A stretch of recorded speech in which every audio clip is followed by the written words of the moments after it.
Torna in libertà anche la 31enne originaria di Casablanca, Rania El Mosaid, residente ad Agrigento, coinvolta nell'operazione Up and Down, condotta dai carabinieri, che ha portato lo scorso dicembre a 5 ordinanze di custodia cautelare in carcere e 2, tra le quali la giovane marocchina, ai domiciliari. Le indagini degli agenti avrebbero smascherato un presunto traffico di droga del tipo cocaina ed hashish che dal Belgio arrivava a Palermo e poi a Favara.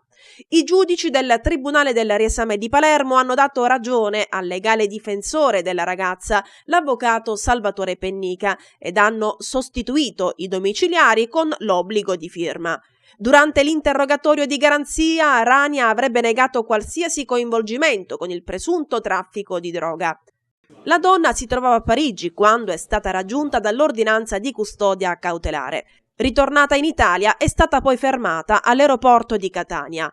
Rania El Mosaid è la terza indagata dell'operazione Up and Down a tornare in libertà in meno di una settimana. Nei giorni scorsi il riesame aveva annullato le ordinanze del GIP anche per l'empedoclino Stefano Sacco, di 52 anni, e per il favarese Carmelo Vaccaro, di 38 anni, coinvolti anch'essi nella stessa vicenda giudiziaria.